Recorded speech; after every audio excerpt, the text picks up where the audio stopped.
Did you know that India is currently undergoing a massive water crisis? An NDTV report predicts that 40% of India's population will not have access to drinking water by 2030. Any environment crisis affects different groups disproportionately, with the vulnerable sections facing the brunt of it. And across these sections, women face more challenges than do men. Some of us can make it through crises, with it passing by almost unnoticed. But what do women with less privileged socio-economic backgrounds have to face? Risk to health.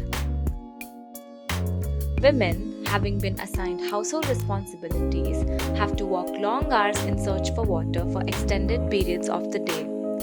This is particularly harmful for pregnant women as they may consume lesser nutrients compared to the energy they are exerting, putting both mother and child at risk. Lack of water also puts their health at risk as it decreases their ability to maintain menstrual hygiene. Caste-based discrimination.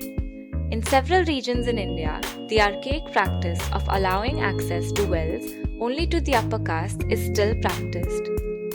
Not only are women of the oppressed castes ridiculed, harassed, and stopped from obtaining water, but chances of them getting water elsewhere are also severed in instances where dominating caste groups have poured kerosene in other wells so that the water is unfit for their use.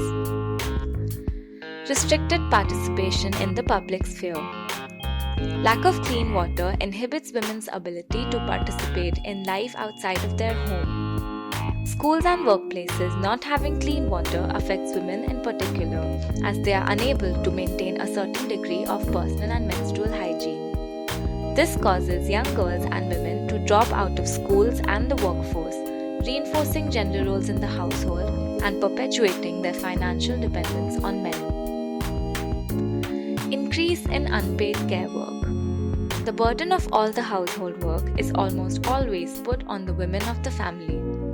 This means that they must, without fail, perform chores like cooking, washing, cleaning, all of which require clean water. They are often not exempt from making long journeys to find water even if they are unwell, as their so-called lapse in performance can have direct effect on the well-being of the elderly and children. Women in agriculture. 37% of the agricultural workforce in India is composed of women.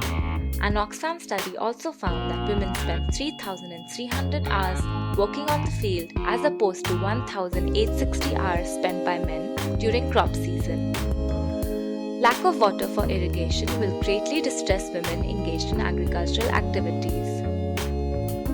So what can we do?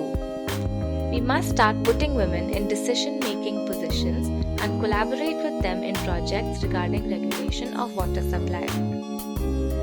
We must also educate women and train them in the importance of water management. We also ensure that the knowledge is passed down in the family, and this might create awareness for future generations as well. Finally, we must introduce women to new technologies and sustainable farming practices.